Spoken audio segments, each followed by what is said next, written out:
पहले रिवीजन करो लेक्चर का आराम से। आज का पूरा मैं टाइम दे रहा हूँ आपको, रिवीजन करो, फिर कल। तो देखो भाई, सर ने बोला करने का तो करने का, रिवीजन अगर मैं आपको करा रहा हूँ तो आपको तो किसी चीज़ की कमी नहीं होनी चाहिए और आपके दिमाग में सीधा फट से घुसेगा और 100% आपको समझ आ जाएगा। अगर लेक्चर आपने सुबह का अटेंड किया है तो आपके लिए रामबाण होने वाला है। अगर आपने नहीं किया तो 2 बार इसी लेक्चर को देखना, आपको 10 मिनट में एनिमल किंगडम पूरा समझ आ जाएगा। देखो, कल हमने प्लांट किंगडम पढ़ा था, उसी का सेकंड पार्ट है एनिमल किंगडम। अब इसमें जो ये टाइप है ना, आपको इसको याद करना पड़ेगा, रटना पड़ेगा। अगर आप इसको एक बार सीरीज में हायरार्की में याद कर लोगे ना तो पूरा चीज़ ईजी हो जाएगा। अब वो याद कैसे होगा मैं आपको करवाता हूँ। तो देखो, यहाँ पे ये डेवलपिंग चल रही है, अनडेवलप है, फिर थोड़ा डेवलप होगा, फिर थोड़ा डेवलप होगा, पूरा डेवलप फॉर्म में आ जाएगी। ये चीज़ हम लोग एनिमल में और प्लांट में पढ़ते आ रहे थे। अब यहाँ पे जो एनिमल फाइलम में है ना, वहाँ पे इसको ट्रिक है याद करने की। देखो, पोरफायरा हो गया, कोलेंट्रेट हो गया, सेट्रोफोरा हो गया, प्लेटेथोरा हो गया, और एनेलिडिया हो गया, आर्थ्रोपोडा हो गया, मोलस्का हो गया, एक्नोडर्मा हो गया, और चोडाटा कोडाटा, जो भी आप इसको कहना चाहो। तो इसकी ट्रिक होती है, इस पूरा 10 चीज़ है ना, इसको आपको सीरीज याद है। पहले तो मन में आप ये याद रखो कि 10 चीज़ें होती है, ठीक है। पहला इसका है पोको सिटी। पोको देखते थे ना बचपन में, तो पोको याद कर लेना, पोको सिटी। और उसके बाद आपको पोको सिटी के बाद फिर पोको सिटी में प्लेटें तोड़ी जा रही, प्लेट तोड़ा। तो ये जो सीरीज में आएगा ना, आपको फिर बाद में देखना एग्जाम में कितना हेल्प होगा।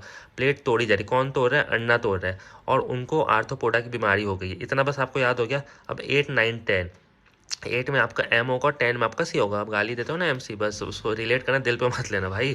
फिर और 20 में आपको ई बस याद रखना, MEC या MC, जो भी आपको रिलेट हो जाएगा ना। क्योंकि यार कुछ लोग, मैं तो ऐसे ही याद किया हूँ, अगर एम के बाद ई याद करने की कोशिश करो थोड़ा सा डिफिकल्ट होगा, फिर सी आप भूल जाओगे। तो जैसे MC और बीच में ई था, बस इतना आपको याद रखना है। और आपको 1-2 मिस भी हो जाता है ना, तो आप अपना उससे हटा के कर भी लोगे और कोई दिक्कत नहीं होगा। अब इसका दूसरा ट्रिक है, पहले आपको पोको सिटी वाला याद करना है, कंपलसरी है। इससे आपका क्या होगा, शुरू के वर्ड से आप रिलेट कर पाओगे। उसके बाद PC², पी रहेगा पो, उसके बाद 2 ठोक सी रहेगा, फिर PAQ, पी रहेगा, फिर 3 ठोक ए रहेगा, A क्यूब हो गया।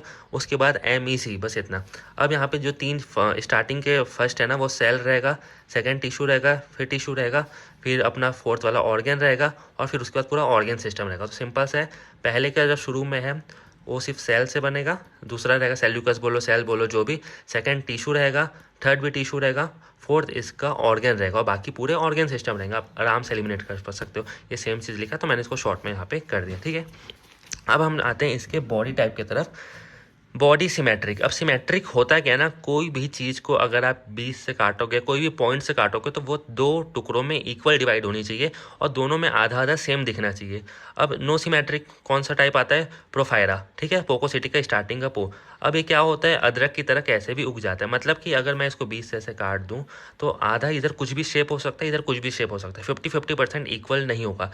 सपोज आप इसको समझो बायोलैटरल को, ये जैसे मधुमक्खी है, कुछ भी हो, ये ह्यूमन भी हम इसी के अंदर आएंगे, ठीक है। अगर मैं इसको 20 से काटूंगा तो एक आंख इसको मिलेगी, एक ये इसको मिलेगा, 2 पंख इसको मिलेगा, 2 पंख इसको मिलेगा। मतलब भेदभाव नहीं हो रहा है, दोनों को इक्वल मिल रहा है। बट यहाँ पे नहीं है। यहाँ पे मान लो यहाँ पे एक साइड ये ऐसा उगा रहेगा, बट यहाँ पे नहीं रहेगा। यहाँ पे ये उगा रहेगा, बट यहाँ पे नहीं है। तो अगर मैं 20 से काट दूँ तो इसको ज़्यादा मिल गया, इसको यहाँ से ज़्यादा मिल गया, तो इक्वल नहीं आ रहा, तो इसको नो सिमेट्रिक बोलते हैं। इतना आप समझ गए। तो ये किस में पाया जाता है? सिर्फ प्रोफायरा में, जो कि अपना फर्स्ट वाला। दूसरा चीज़, अब जो रेडियल सिमेट्रिक रहता है, ये कोई भी शेप का हो सकता है, बट अगर आप इसको 20 से काटोगे ना तो एक सेंटर में पॉइंट बन जाएगा। बट इसमें आप सेंटर ढूंढ के दिखा दो। इसका तो सेंटर है, ये मान लो, ये मान लो, कुछ भी मान लो, बट यहाँ पे एक सेंटर आपको दिया ही रहेगा, उसको बोलते हैं रेडियल। और जो इसमें सेंटर दिया ही नहीं रहता, आप इसका सेंटर क्या ही मानोगे? इसको मानोगे, इसको मानोगे, इसको मानो, कुछ नहीं मान सकते ना यार, क्योंकि ये कुछ भी शेप का निकल जाता है। तो ये एक हो गया नो सिमेट्रिक, एक रेडियल सिमेट्रिक, और एक बायलैटरल सिमेट्रिक। अब जो रेडियल सिमेट्रिक में आता है वो आपका पोको सिटी का को आता है। ये चीज़ बस आपको याद रखना है। और बस एक इसमें एक चीज़ बस याद रखना, एक्नोडर्मा भी कभी कभी इसी में आ जाता है, ठीक है। बस एक चीज़ इसका वो है, और कोई भी दिक्कत नहीं होगा। इसमें पो आएगा, इसमें को आएगा, ठीक है। और इसमें अपने आ जाते चोर डाटा हो गया, और अपना एनिमल एनिलीडिया हो गया, आर्थ्रोपोडा हो गया, और कोडाटा हो गया। ये 3 बस इसमें हैं, क्योंकि हम एनिमल में ही आते, मैमल्स रहते हैं, तो बस इसको बस आपको याद रख लेना, ठीक है। अब हम चलते हैं जर्म्स लेयर के अंदर। ये इतना सिंपल है ना, बट लोगों को ये समझ ही नहीं आता। ये डिप्लोब्लास्टिक और ट्रिप्लोब्लास्टिक का मतलब आपको बताता हूँ। देखो, जो आउटर दोनों सेम रहता है। जो आउटर की लेयर रहती है उसको एक्स्ट्रोडर्म बोलते हैं, अंदर कहते हैं एंडोडर्म बोलते हैं। अंदर मतलब एंडो अंदर, ये आप, और डर्म मतलब चमड़ी, स्किन, जो भी आप इसको बोलना चाहो, ठीक है। अब जो ये रहता है ना डायोप्लास्टिक, इसके अंदर मेसोजीला होता है या मेसोजेल बोल लो, ठीक है। और जो इसके अंदर रहता है ना मेसोडर्म रहता है, ठीक है। ट्रिप्लोप्लास्टिक के अंदर मेसोडर्म रहता है और डिप्लोप्लास्टिक के अंदर मेसोजेल रहता है। बस इतना आपको बस याद रखना है। और ये फर्स्ट सेकंड थर्ड में रहता है। उसके बाद 4 5 6 7 8 9 10 ये फर्स्ट सेकंड थर्ड ना, फिर आप बोलोगे 1 2 3 क्या है। तो यहाँ पे आपको डिप्लोप्लास्टिक रहता है और फिर 4 से पूरा 10 तक आपका ट्रिप्लोप्लास्टिक रहता है। और डिप्लोप्लास्टिक के अंदर मेसोजेल रहता है और इसके अंदर जेल नहीं रहता है, इसके अंदर स्किनी रहता है, ठीक है। अब यहाँ से क्वेश्चन कैसे बनेगा वो देखो। अब जो अपना कैविटी है ना उसमें क्वेश्चन बनेगा कि बीच में क्या रहता है, आपको मेसोजेल दे देगा, मेसोडर्म दे देगा और पूछेगा ये कौन सा ब्लास्ट है, ट्रिप्लोब्लास्ट है या ड्यूअल ब्लास्ट है। तो आपको ट्रिप्लोब्लास्टिक याद रखना है। और एक्टोडर्म, एंडोडर्म, मीजोडर्म, ये एक्सो भी हो सकता है बाहर की है तो, ठीक है। उसके अंदर ही मीजोडर्म था, डर्म डर्म डर्म, ठीक है। तो मीसोडर्म, एक्सोडर्म, एंडोडर्म, तीन चीज़ आप रिलेट कर पाओगे। और याद है आपको कि ये ट्रिपल प्लास्टिक में रहता है, क्योंकि ड्यूल प्लास्टिक में तो आपका जेल रहता है और ड्यूल प्लास्टिक में कौन आता है 1 2 3, उसके बाद पूरे 4 से लेकर 10 तक का आपके मीसोडर्म में आते हैं, ट्रिपल प्लास्टिक में आते हैं। बस इतना ही क्वेश्चन यहीं से बनेगा, ठीक है। अब जिसके अंदर कैविटी प्रेजेंट नहीं रहती है तो उसको अकैविटी बोलते हैं। जिसके अंदर प्रेजेंट रहती है यूकायोटिक बोलते हैं, कायोटिक बोलते हैं। अब 1 से लेकर 4 तक में कैविटी प्रेजेंट नहीं रहती है, ये बात याद रखना। और 6 से लेकर 10 तक का आपकी कैविटी प्रेजेंट रहेगी। और 5 एक एक्सेप्शनल केस है, इसमें रह भी सकती है नहीं भी रह सकती है, तो ये पूछेगा नहीं। 1 से 4 में नहीं रहती है, 6 से 10 में रहती है, बस इतना याद रखना आपको, ठीक है। उसके बाद अपना आ जाता है सेगमेंटेशन। अब सेगमेंटेशन होता है क्या, देखो हमारे बॉडी में भी शेप होता है, स्ट्रक्चर होता है। हमारी ये छाती का ये हड्डी है, ठीक है, कोई मजाक नहीं हो रहेगा। अब ये हड्डी शेप में तो है और बाकी किसी में शेप नहीं रहता। तो जो सेगमेंटेशन रहते हैं वो कौन कौन से आते हैं आप लोग अब खुद बता सकते हो। जो मैमल्स रहते हैं हमारे, तो वही अपना कोरडाटा हो गया, आर्थ्रोपोडा हो गया, एनिलिडिया हो गया, ये तीनों इसी में आएंगे सेगमेंटेशन में। तो क्वेश्चन पूछेगा ये सेगमेंटेशन के टाइप्स कौन से, और मान लो ऑप्शन में एक ये दे दे, ये दोनों मत दे और बाकी पूरा दे, तो आपको याद रहेगा एनिलिडिया हो गया, कोरडाटा हो गया और आर्थ्रोपोडा हो गया। बस इस चीज़ का आपको याद रखना है। उसके बाद यहाँ पे नॉट कॉर्ड, मतलब कि ये जो रीढ़ की हड्डी रहती है ना, रॉड लाइक स्ट्रक्चर, इसी को बोलते हैं। ये भी कोर डाटा के अंदर आता है। तो नोटोकॉर्ड और कोर डाटा बस आपको इतना रिलेट करना है, ठीक है। अब आपका मैं रिवाइज करा देता हूँ। पोकोसिटी का P(C²), फिर अन्ना प्लेट तोड़ रहा है तो A³ और उसके बाद MC और बीच में ही। देखो सिंपल से आपको एक बार और अगर वीडियो देखोगे ना तो आपको ईजिली रिवाइज हो जाएगा। अब ये उसी का डिटेल में दिया गया है कि यहाँ पे क्वेश्चन कैसे बनेगा। तो प्रोफाइलर रहता है वो कैसा रहता है, पानी के अंदर पाया जाता है, मोस्टली एक्वेटिक रहता है। और ये स्पंज बॉक्स, उससे आप इजीली रिलेट करना। प्रोफायरा स्पंज बॉक्स, प्रोफायरा स्पंज बॉक्स, ऐसे मन में 3 4 बार बोल लो। स्पंज शेप का रहता है, होल्स, पोर्स, लड़कियाँ समझती है ना, पोर्स बीच में गैप गैप गैप रहेगा। और नॉन मोटाइल रहता है, मतलब खुद से मूव नहीं कर सकता। स्पंज बॉक्स कर सकता है, वो कार्टून है यार ठीक है। बाकी ये जो रहता है ना चिपके, वो लोग मूव नहीं कर सकते खुद से, ठीक है। कॉलर सेल रहती है इसमें, बस इतना ही चीज़ याद रखना, ठीक है। जैसे कि एग्जांपल में आपका हो गया स्पॉन्जिला, ये सब पूछेगा आपसे, ठीक है। तो ये तीनों एग्जांपल आपको याद रखना है। यू पोर्टलेरा जो कि ग्लास अपना स्पॉन्ज रहता है, जिसको फॉरेन में गिफ्ट देते हैं, ये भी मुझे सर ने ही बताया और आपकी लेक्चर देखोगे तो आपको भी पता होगा, ठीक है। उसके बाद आता है पोकोसिटी का को।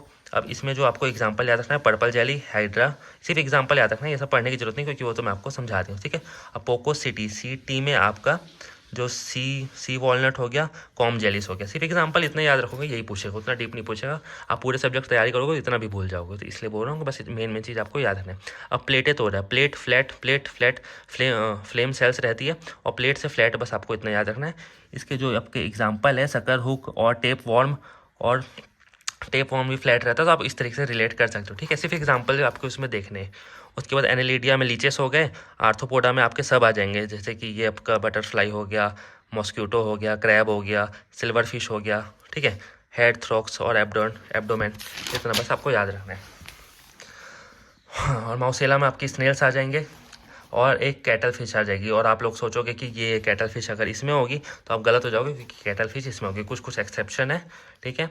और एक्नोडर्मा, एक्नो का मतलब होता है स्पाइनी, स्पाइनी मतलब होता है जैसे कि किसी की स्किन है उसके ऊपर कांटे कांटे कांटे कांटे, पॉर्क्यूपाइन रहता है ना, बस इतना ही समझ के लो। तो स्पाइनी जैसा लेयर रहता है। उसके बाद डर्मा मतलब स्किन होता है, तो इसमें कौन से आ जाएंगे, सी स्टार्स आ जाएंगे, ब्रिटल आ जाएंगे, सैंड डॉलर्स आ जाएंगे, ये सब मैमल्स हो गए, या वो कीड़े मकोड़े पानी के अंदर पाए जाते हैं ना, उनका नाम होता है, ठीक है। कोर डाटा में आपके क्या आ जाएंगे, जो कि हमारे इंसान आ जाएंगे, एनिमल्स आ जाएंगे। इसमें सबसे ज़्यादा प्रजाति आते हैं, 9 लाख से भी ज़्यादा आपको इसमें देखने को मिलेंगी, ठीक है।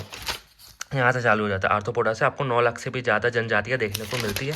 और यहाँ तो भाई पूछो मत, करोड़ों की संख्या में, सब हम सब कोर डाटा के अंदर ही आते हैं, ठीक है। हमारा डॉग, हमारे से घर का मोहल्ला, सब कुछ जितने भी लोग हैं ना, कोर डाटा।